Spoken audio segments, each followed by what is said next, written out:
Hey everyone, Gabriel here, and in this video I'm going to be doing a case study on a new store that I've been working on that I launched just last month, and in 25 days I've been able to scale it to over $100,000 in sales.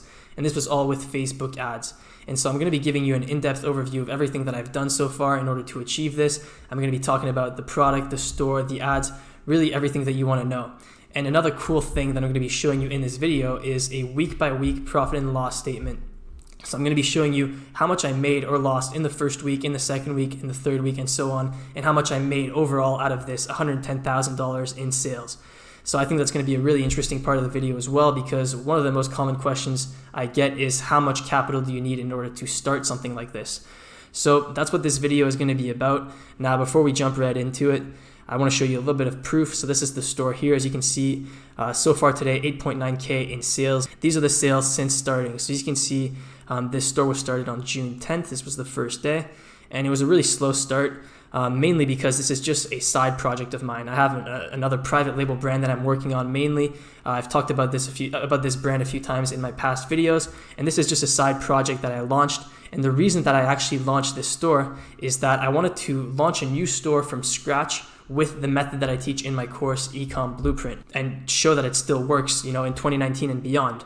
And so that's what I did. I actually started a brand new store from scratch, and with the method that I teach in my course and on my YouTube channel. It's the same method that I teach on my YouTube channel and on my course. My course is just more advanced. And so clearly the method still works, right? In less than 30 days, I was able to scale up to over $100,000 in sales. And yes, this is profitable. I'll be getting into that in the video. So that's what this video is about, and let's just not waste any more time and get right into it. All right, so first off, I want to talk a little bit about the product in the store just to give you a better idea of what I'm selling and why I think that it's selling so well. So this is a one product store, and I actually found the product for it through a Facebook ad. So I got targeted by an ad on Facebook, and the product immediately caught my attention as being a good option for a one product store. And the reason that it caught my attention as being a good option is that it meets all of the criteria that I talk about for what a winning product looks like. So this product solves a problem, and this is very important. Problem-solving products are the best to sell, in my opinion.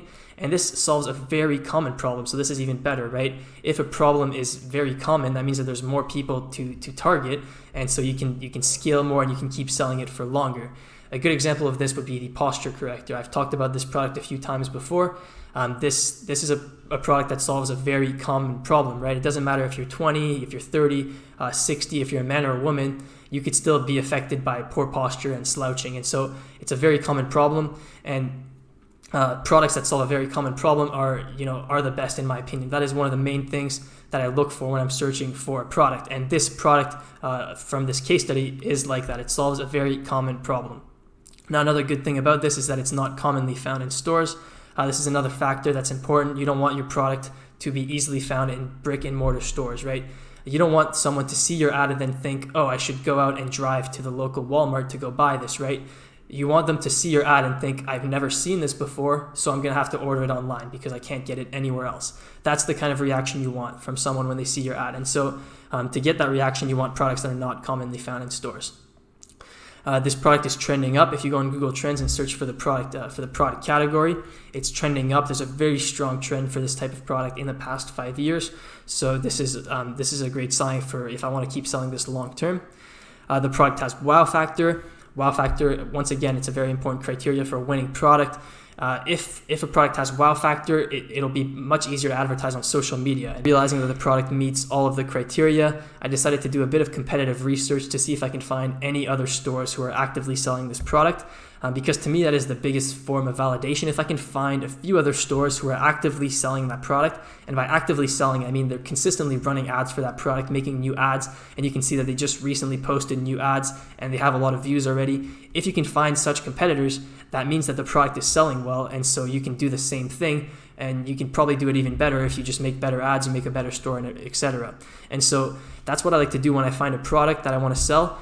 I look for competitors who are already selling it, and that to me is the ultimate validation, if I can find recent competitors who are actively selling that product. And so for this product particularly, I found two to three competitors actively selling it, and to me that was just the confirmation.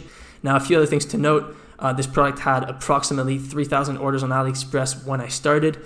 So this is just to give you an idea, right? I often say you want to look for products that have at least 1,000 orders on AliExpress. So this one had at least 1,000, but it didn't have a crazy number like 30,000 or something, to the point that you would think it's very saturated. And the last thing that I put here is that I'm doing 3x pricing. So I'm pricing my product at approximately 3 times what it costs for me to get it and ship it to the customer. And for the time being, I'm doing no upsells. And so this, I'm missing out a lot of profit here by not doing any upsells. And so this store would actually be a lot more profitable if I was upselling something. But like I said, this is just a side project, which is why I haven't set this up yet. So that's it for the overview on the product and store. I hope that gives you a better idea. And now let's move on to the ads. So to put together the first ad to test this product, what I did is I took video clips from the supplier on Alibaba. So I found the supplier on Alibaba and they had a few video clips with this product. And I also took some clips from YouTube and I used all of that to put together a first video ad. And so I added here, avoid using clips featuring someone's face from YouTube. You can get in trouble with that. And just avoid, just be mindful of which clips you're taking on YouTube, because you can definitely get in copyright issues just taking clips that aren't yours and using them for commercial purposes. So be careful with that. But usually if you avoid using people's faces and you switch to your own content as soon as possible, you're not going to get into any issues. So that's what I did. I took video clips from the supplier and YouTube to put together a first ad. I made a fast-paced ad, so 3 to 4 second clips with captions on screen. So, typical Facebook ad. It brings up a problem in the first few seconds. So my scroll stopper is I bring up the problem. So in the first few seconds, I put the problem in their face, and then I offer the solution with my product in the remainder of the video.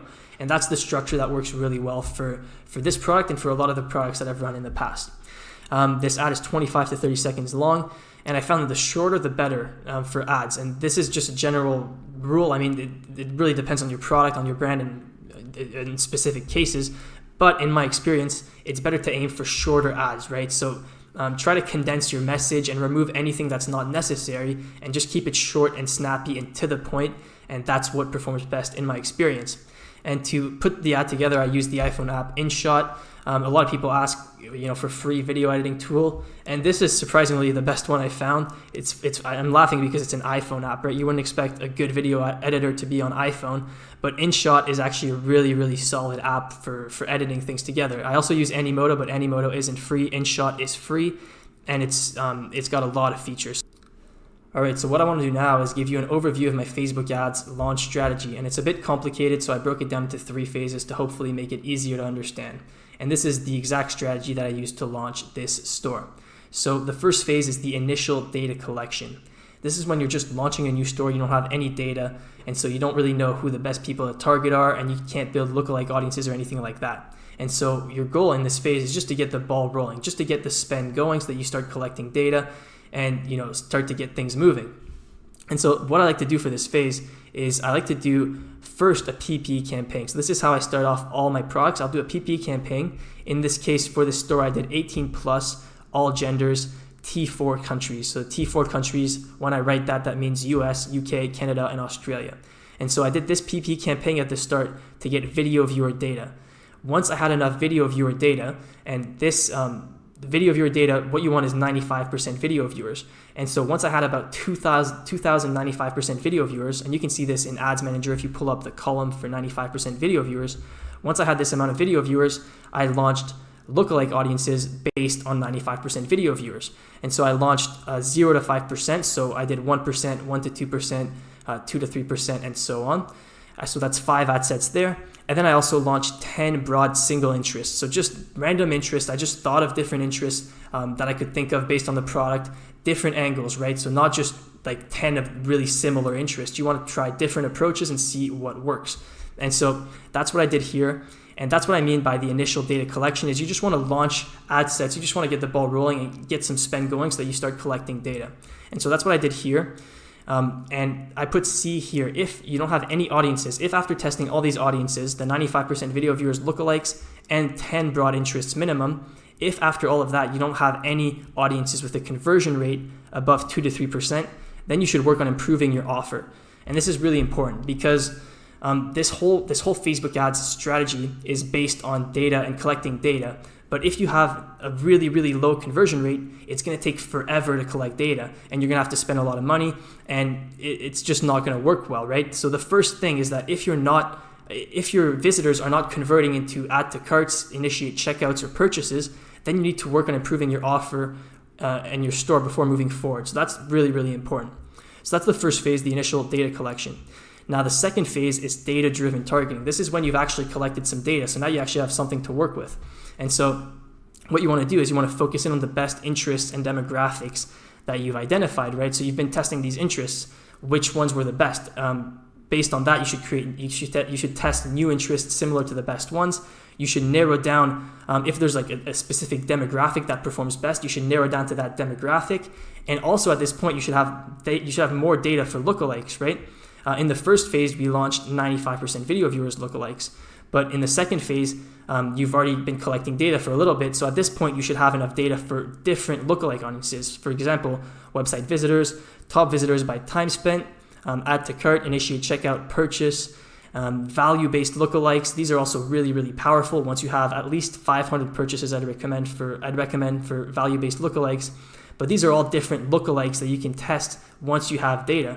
And so this is why I call it data-driven targeting, is because you have better lookalikes and you also have the data based on what you've tested before, right? So you can break down the ad sets that you've been running and see if there's a specific age group that performs better, then narrow down to that, right? So this phase is just focusing in on the best performing audiences and launching more lookalikes, basically using the data that you've collected so far to narrow down your targeting. And then you want to identify the top audiences. That's important as well. You should know what your top audiences are. And this is important for the next phase, which is ad creative optimization. So phase 1 is collecting data. Phase 2 is using that data to find the best audiences. And phase 3 is the creative optimization. So what you want to do in this phase is use the top audiences from phase 2 and test new creatives, right? Because it's very unlikely that the first few creatives you test are going to be the absolute best creatives that you can make, right? And by creative, what I mean is a video ad or an image ad. A creative is just an ad. It's just a term for an ad. Everything like the headline, everything that encapsulates an ad, you call that a creative. And so you want to test different creatives with your top audiences in order to lower your costs and get more actions taken on your website.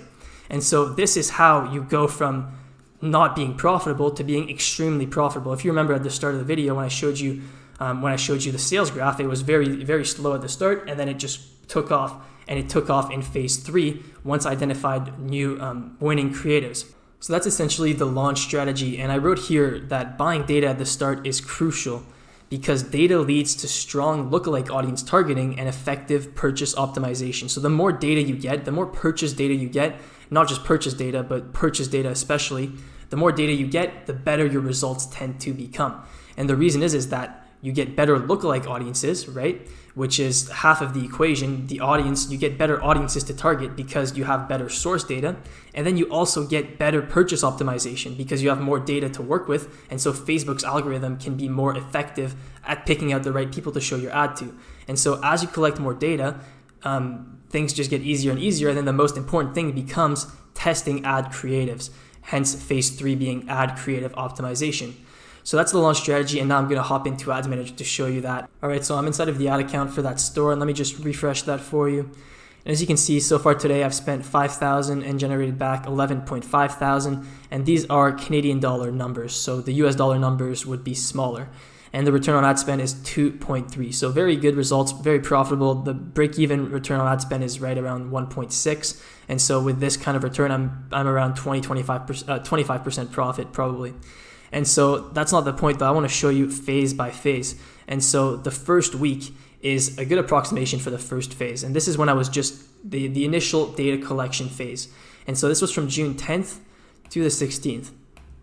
And as you can see, I was actually just, most of my budget was going towards this audience tests campaign. And I was just testing audiences and collecting data. And as you can see, I spent $1,800 to generate back $2,000 for a return on ad spend of 1.1. So in this first week, I was definitely losing money. Now, if I go to the next week, this is the data-driven targeting phase, right? So this is after this first week, I started to have some data, right? In that first week, I collected 1,800 content views, 120 add to carts. So, I started to get a little bit of data. I didn't have enough data for really good lookalike audiences yet, like add to carts. That's barely enough data. Purchases. So I didn't have enough data for the good lookalike audiences, but I could already start doing website visitors, lookalike audiences, top visitors by time spent, lookalike audiences. And so that's what we're going to see in the next phase, is that my return on ad spend is going to go up because I started to use the data I had to target. And so you can see, there you go. In the second phase, in the second week, my return on ad spend went up significantly, and so did my ad spend. Now, if I go to week 3, this is the creative optimization phase. So this is when I already have good audiences and I'm just testing new creatives with it. And you'll see that this is when it really starts taking off. So 24th to 30th, third week since launching the store, and boom, 28,000 spent, 63,000 return on ad spend, 2.24 return. So in that third week, I spent a lot more. It was very profitable, and that's because I was optimizing the creatives and I was finding new ads and optimizing everything. And then just to show you since then, so this week, that would be, there we go. Since then, the return on ad spend has dropped a little bit, but I'm scaling even more, right? So this week is going to be even more profitable than last week. And so that gives you a good idea of what it looks like when you're launching a product using this strategy. It's really all about collecting data, then taking advantage of it, and then testing a lot of ads. And so I hope that gives you a good understanding. All right, so now that you've seen what it looks like inside of Ads Manager for each one of those phases, I actually want to show you the profit and loss for each one of them. And so I've converted all of the ad spend figures from Canadian dollars to United States dollars, and I've put together these numbers. So the first week I did $1,526 in sales. So ad spend $1,400, cost of goods $518, fees $41. So in the first week, I actually lost money. So in the first week, I was negative $433. And so, when people ask how much money do you need to start dropshipping, I had to spend $1,400, but I only lost $400, right? I didn't actually spend $1,400 to get it off the ground because I got some of that back.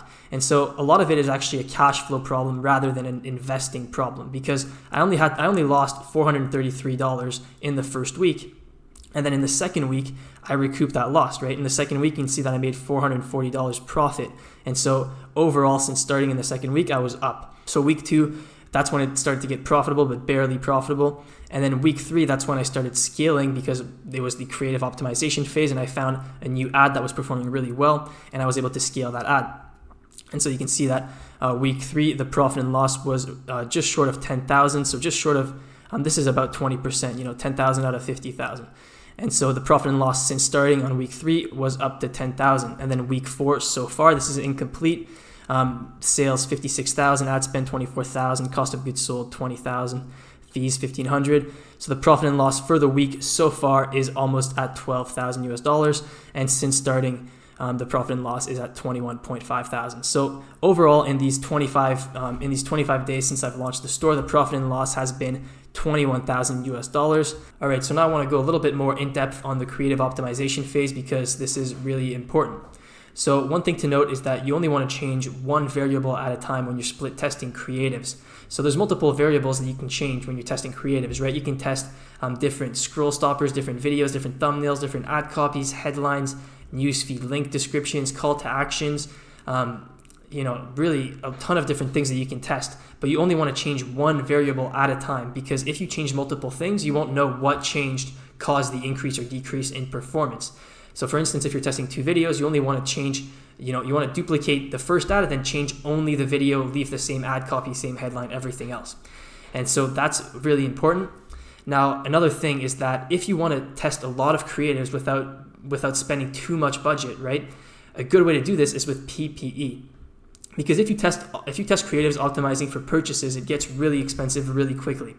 Instead, if you do it with PPE, you can test with like $10 each per creative is usually enough in PPE. And then you can see which creative drives the most clicks to your website and add to carts, if any.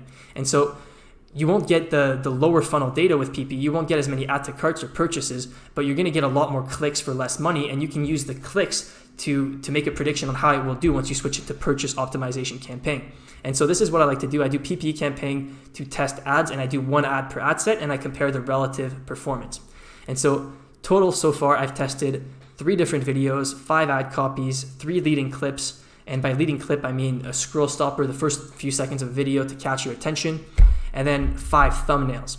and I'm still testing new things. I actually recently ordered an ad from a media company to get my own content made, and so I'm still waiting for that to get delivered. But I'm going to keep, the creative optimization phase goes on forever, and this is how you stay consistent, and this is how you continually scale and grow the business. And I mentioned this earlier, but the best creative in a PP creative test is the one that drives the most actions on your website. So the most important metrics to look at are the CTR link click, because this is how many people actually click through on your website, and then the cost per view content and cost per add to cart, if any. A lot of the time you're not going to get add to carts in PPE, but if you do, that's a good sign, and that's an important metric to keep track of, because you could have an ad that drives a lot of traffic, but no one actually adds to cart, and you could have an ad that drives not so much traffic, but the people that do go on your website always add to cart. And so you need to look at all the metrics. And if you get any purchases in PPE, this is really rare, but if you do get a purchase in PPE, that's usually a really strong sign that it's a winning ad and that it's going to do really well once you switch it to purchase optimization. All right, so just a few quick notes on scaling. I'm not going to go in depth on scaling because this is a video about launching, but scaling is really easy. Honestly, once you figure out the right targeting and the right ad, it's just a matter of increasing your ad spend. And so I scaled using super lookalike audience CBO campaigns and demographic with no detailed targeting. And so I talk about both these CBO scaling strategies in my video, New Facebook Ads CBO Strategy, and I also talk about this in my course, Ecom Blueprint. And so these are the exact strategies that I use to scale. And I've been increasing the budget 50% every day at ad account midnight time until the ROAS starts to significantly drop. And so this is how I've been scaling. I've actually hit the ad account daily spend limit currently. There's a $5,000 spend limit by default on an ad account, and I'm maxing it out right now, and so that's why I'm not scaling further. So I'm in the process of getting that raised, and then I'm going to try to keep scaling. And another thing to note here is that value optimization works really well. This is something that Facebook recently introduced. Once you have, I think it's 100 purchases on your pixel, but I could be wrong, this becomes an option. When you're optimizing for conversions, you can select to optimize for value. And this is similar to optimizing for conversions, but it actually just gets you higher value customers, which leads to a higher average order value, hence a higher return on ad spend. And so I've been getting better results with value optimization than just conversion optimization, and I would recommend switching to this once you have enough data. All right, now I just want to quickly touch on automation, how I've automated all the tasks for this store, because obviously once you scale to a level like this, you start getting a bunch of customer requests and you need to fulfill all the orders on time and everything. And so I just want to quickly touch on how I'm doing that. So when I was first launching and testing the product and only getting a few orders, I was doing fulfillment with de-essers. So I haven't talked about de-essers on my channel yet, but this is a newish app. They released it a few months ago from AliExpress, and it's the most convenient AliExpress fulfillment solution. It allows you to bulk order and bulk pay for all your orders, and it's really convenient to use. And so this is what I used at the start while I was testing the product. And as soon as I had enough orders per day to switch to an agent, that is what I did. So after I had 20 to 30 orders per day, I switched to my agent. Usually the minimum for an agent is 50 orders per day. And so as soon as I had enough orders, I switched to an agent because that gets me faster shipping and better prices. So the agent sourced the product, he verified the quality, and we ordered stock based on the current order volume. And then we streamlined the fulfillment, right? Because now he has stock, he's shipping it out every day, and we have fast lanes to the main countries. And so, we're gonna have happy customers, fast shipping, and there shouldn't be any problem with our ad account getting disabled. And the last thing is customer service. This is an important thing that you need to automate. And to automate this, I used virtual assistants and Zendesk. I've already talked about this in a video, so if you haven't yet, watch my video automating your store, and I talk about this more in depth, and it's very valuable if you don't know how to set up customer service for your store, because you definitely don't want to be stuck doing this yourself. All right, so that is it for this case study. I hope you enjoyed it. Now, before I end the video, I have an important announcement to make about my course. So if you're interested in my paid course or you're already a member, then make sure to pay attention to this because it applies to you. So the Ecom Blueprint course will be closing enrollment on July 20th. So in about 2 weeks, I'll be shutting down enrollment. You won't be able to purchase the course or access to the private group anymore for about 1 month. And the reason that I'm doing this is to add some new content. And so I'm going to be adding a full case study based on this store that I've been talking about in this video. So picture this video, but a lot more in depth. I'm going to be revealing the store, the product, the ads, and I'm also going to be adding new Facebook ad strategies that I've been using based on over 500,000 of my own personal ad spend for my stores in 2019. And so that's why I'm closing the course. So on July 20th, I'm closing it. So in the next 2 weeks, you can get in for the current price. Then it's going to be closed for 1 month. And then in August, I'm going to be relaunching and the price is going to be going up. And so if you want to get into the current price, now is the time to do so. If you don't want to pay more later on, if you get in now, you're going to get the free updates. You're going to get all the updated content for free, and you're going to have paid less than if you waited until later. And so definitely take action if you're interested in the course. And until July 20th, I actually have a special offer for you guys. Like, this is already a really good deal, $297, but until July 20th, you can get in for only $247 with the code SAVE50. So this is your absolute last chance to get in for only $247 to the course and private group. And this is until July 20th, and then I'm going to be closing enrollment and adding this new content. So definitely don't miss this if you're interested. And like I mentioned, existing members will get the new content free. If you're still on the edge about the course, I just want to show you this. This is actually kind of just a coincidence because while I was recording the video, someone posted this testimonial in the course private group. There's a ton of testimonials like this all the time, but this one is really, really impressive.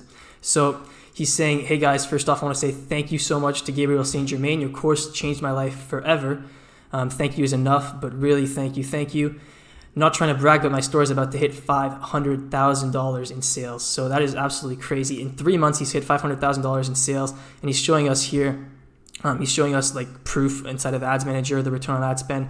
It's all legit, 481,000 in sales. So this is really, really impressive. And this is just following the course method, right? And there's a lot more testimonials like this. If you want to see more testimonials, you can follow me on Instagram at Gabriel St-Germain. And I actually post screenshots from inside the private group here pretty regularly. So you can see a bunch of testimonials. I have a saved story here, testimonials, and there's a ton of them. These are all real testimonials from inside the private group. So it's really crazy, the results that people have been able to get with the course. I could keep showing. I'm not going to show you all of them because it's going to take way too long. You can see how many there are, and you can go see for yourself on Instagram if you're interested. So yeah, if you're interested, make sure to join before July 20th when enrollment closes, and that way you're going to get the updates free and get the best value possible. So this is what the website looks like, and all the info is going to be in the description. You can find the link and the coupon code there, and it's www.ecomblueprint.net. All right, everyone, so that is it for the video. I hope you enjoyed it and got a lot of value out of it, and if you did, please make sure to leave a like and subscribe. That always supports the channel, and also leave a comment below telling me what you want to see next. And on that note, thanks for watching, and I'll see you next time.